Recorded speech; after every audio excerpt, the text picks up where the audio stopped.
C'est parti pour comprendre les brassages génétiques. Alors, on va s'intéresser à une population de petites mouches qu'on appelle les drosophiles.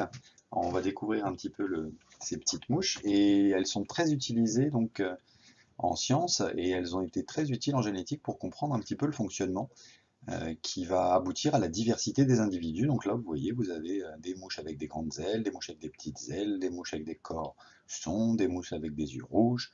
Et tous ces caractères-là ont été étudiés et ont permis de mieux comprendre comment se passait le mélange entre le moment où la mouche se reproduit et ses descendants.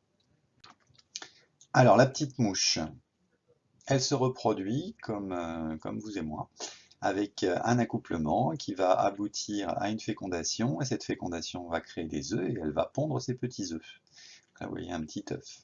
L'œuf pondu, par contre, là, va pas se développer directement en individu adulte, il va passer un petit stade sous forme de larve, et quand cette larve aura bien mangé, eh ben, elle va devenir ce qu'on appelle une pupe pour les mouches, donc une sorte, on appelle ça la chrysalide pour les papillons, et cette pupe donc va entraîner la métamorphose de la mouche qui va redevenir une mouche adulte, et qui va ainsi se reproduire, ainsi de suite. Donc voilà un cycle de développement de la mouche qui permet donc de maintenir le caryotype de cet individu. Alors elle vit où cette mouche? Alors cette mouche, elle vit, on appelle la mouche du vinaigre, donc elle vit souvent près des raisins, elle aime bien ça, donc elle pond ses œufs là, vous voyez, dans le raisin, vous les voyez manger, c'est des grains de raisin que vous voyez. Mais elle vit maintenant, je pense, en plus grand nombre encore, dans les laboratoires, donc dans des petits tubes à essai, où on fait plein de croisements de ces mouches et pour étudier vraiment en détail le fonctionnement de du génome de ces mouches-là, mais pour le développer sur ses connaissances sur le. Alors, comment se réalise la transmission simultanée de deux caractères héréditaires? Alors, des caractères, il y en a bien sûr des centaines, mais on va commencer par deux, hein, parce que après ça va être compliqué.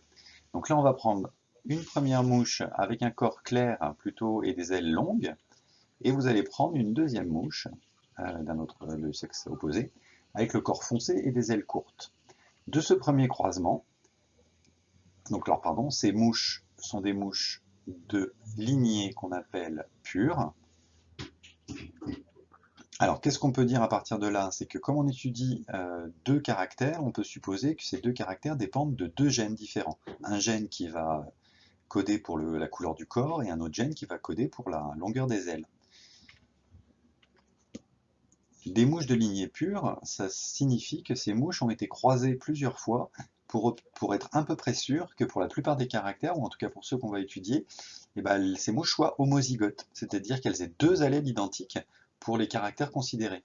Donc pour le corps clair par exemple, le parent 1 a forcément, comme elle est de lignée pure, l'allèle clair et l'allèle clair deux fois. Donc elle ne pourra transmettre à ses descendants que l'allèle clair et elle ne pourra transmettre ce parent 1 qu'à ses descendants l'allèle long. Inversement pour la parent 2. Si on fait une fécondation entre les deux, on obtient une génération qu'on appelle F1, qui est ici composée de 100% d'individus qui a le corps clair et les ailes longues, donc comme le parent 1. Alors qu'est-ce que ça nous apporte comme information? Que tous les descendants sont identiques pour ces deux caractères. Alors donc voilà, j'ai repris le schéma, j'ai indiqué le phénotype entre crochets. Maintenant, vous pouvez être sûr de savoir quels sont les allèles qui sont dominants et récessifs pour les gènes considérés. Comme toutes les mouches ce sont claires et ailes longues, l'allèle clair et l'allèle long est dominant sur l'allèle foncé et l'allèle court pour les ailes. Donc on va noter les allèles avec des signes plus ou avec des majuscules. Donc là, il y a les deux versions qu'il faut connaître. Donc quand l'allèle est dominant, on met le signe plus ou on écrit une majuscule. Pour l'allèle, ici il se note VG pour vestigial, et quand l'allèle est donc récessif, on met le signe moins et une minuscule. Donc ici ça serait EB-. Alors, qu'est-ce qui se passe au niveau des chromosomes? Donc soit ces deux gènes sont situés sur des paires de chromosomes différentes, comme ici. Donc le parent 1, maintenant qu'on sait qu'il a les allèles dominants, on va les écrire avec un plus, et le parent 2 avec un moins. Donc s'ils sont sur des chromosomes différents, on doit obtenir un F1 avec ces gènes qui sont répartis sur 4 chromosomes, donc deux paires. Ou la deuxième solution, c'est que les allèles, ces deux gènes, soient sur la même paire de chromosomes. Donc comme la figure ci-dessous. Alors comment départager? On ne sait pas pour l'instant. Donc on va effectuer un deuxième croisement qu'on appelle un croisement test ou un test cross. Donc ce test cross, ça consiste à faire reproduire F1 avec le parent P2 qu'on connaît maintenant et qui est double homozygote. Ce qui va permettre avec ce croisement d'obtenir des individus qui vont avoir le phénotype qui correspond au génotype des gamètes donnés par F1. Donc vous y réfléchirez, là je l'ai dit un peu vite, c'est un peu compliqué, mais ça va vous permettre donc de déterminer laquelle était la solution. Est-ce que les deux gènes étaient sur des paires différentes ou sur les mêmes paires de chromosomes? Alors ici, dans ce cas-là, on obtient des F2 avec 4 phénotypes différents, en proportion à peu près égale. Donc on obtient à peu près 25% de mouches corps clair L longue, 25% de corps sombre L longue, 25% de corps clair L courte et 25% de corps sombre L courte. Alors là, je vous ai mis une image à droite d'une photo d'une boîte où vous comptez les mouches pour compter combien de descendants et de phénotypes on a obtenu. Alors, qu'est-ce que ça nous apporte ça? On va pouvoir maintenant aller un peu plus loin. Donc la première solution, c'est que les deux gènes donc sont liés. Quand on dit qu'ils sont liés, ça veut dire qu'ils sont sur la même paire de chromosomes. Alors dans ces cas-là, on reprend nos parents, on a la génération F1. Qu'est-ce qui peut se passer? On le fait se reproduire avec le parent 2.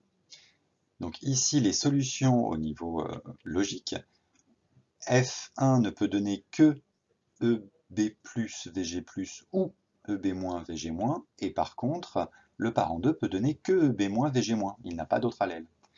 Donc on est normalement obligé d'obtenir 50% de drosophiles qui seraient avec ailes longues et corps clair, et 50% qui auraient les ailes courtes et le corps sombre. Alors on n'obtient pas ça, on a deux phénotypes qui ne sont pas présents ici dans notre théorie. Donc a priori, le fait que les deux gènes soient liés, ça ne marche pas ici, et donc il va falloir vérifier si l'autre solution fonctionne. Donc voilà l'autre solution. Je ne le détaille pas là, mais elle fonctionne. Si vous prenez des gènes qui sont donc indépendants, qui sont situés sur des chromosomes différents, et ben vous obtenez bien 25% de phénotypes, de 4 phénotypes différents pour la génération F2. Donc voilà, c'est la bonne solution. Voilà ce que ça donne en forme de tableau pour des élèves. Donc là, je vous laisse un petit peu la vidéo, je ne vais pas la décrire, c'est ce qu'on vient de faire juste avant. Donc c'est des tableaux que vous pouvez retrouver soit dans des exercices, soit vous-même à refaire pour des sujets de synthèse. Donc qu'est-ce qu'il faut retenir ici? Que deux caractères peuvent être portés par deux gènes, en général c'est toujours le cas pour vous. Pour savoir si des allèles sont dominants ou récessifs, on fait le croisement entre deux individus homozygotes, donc c'est-à-dire de lignée pure, pour les deux gènes étudiés. Et donc l'individu F1 obtenu va vous indiquer quels sont les allèles dominants. Alors ensuite, pour savoir si les deux gènes sont liés, c'est-à-dire sur la même paire ou s'ils sont indépendants, sur deux paires, on effectue un croisement test, en anglais ça se fait test cross, entre un individu F1 qu'on a obtenu précédemment hétérozygote et un parent double homozygote récessif. Si on obtient 4 phénotypes F2 en proportion proche, c'est-à-dire 25% environ, les deux gènes sont indépendants, c'est-à-dire qu'ils sont situés sur des paires de chromosomes différentes. La méiose c'est presque fini, mais ça continue dans d'autres vidéos. À bientôt. Alors, petit bonus, oh là là, vous en avez de la chance. L'échiquier de croisement, donc ça a été abordé dans la vidéo, mais c'était un petit peu de résumé. Donc on reprend notre petite mouche F1 qui est à gauche et on reprend le parent 2, donc on fait le test cross. Donc le parent 2 est homozygote récessif pour les deux versions. Il a les ailes courtes, qui est le caractère récessif, il a le corps sombre, qui est le caractère récessif EB. Et le parent F1, donc, a les versions, il est hétérozygote pour les deux allèles. Il est VG+, VG-, et EB+, EB-. Alors, quand ils se reproduisent, donc, il faut donner des gamètes. Donc, voilà comment ça se passe la méiose. La méiose de F1 va donner 4 types de gamètes avec les allèles. Donc, il va y avoir, comme indiqué ici, une gamète EB+, VG+, des gamètes EB-, VG-, EB-, VG+, et EB+, VG-, en proportion égale. F2, lui, il ne peut donner que des gamètes identiques pour ces deux allèles, donc ce sera EB- pour ces deux gènes, EB-, VG-. Et au hasard de la fécondation, car la fécondation a lieu au hasard, donc on a le choix entre 4 types de gamètes pour F1, et on a le choix entre 4 types de gamètes qui sont identiques pour P2. Alors dans le premier cas, donc si c'est la première gamète, on va obtenir des croisements comme ça. Donc vous voyez, là j'ai écrit tout, hein, toutes les petites, vous pouvez regarder. Je me suis pas trompé. Et donc au niveau des phénotypes, vous allez obtenir 4 phénotypes comme F1, 4 phénotypes comme P2 et 8 phénotypes recombinés, donc avec des ailes longues, le corps noir, ou avec des ailes courtes et le corps clair. Donc ça s'appelle un échiquier de croisement. Vous retombez sur vos proportions de 25% de chance pour chaque phénotype dans ce cas-là. Voilà, le bonus est terminé, c'était bien. Bon courage.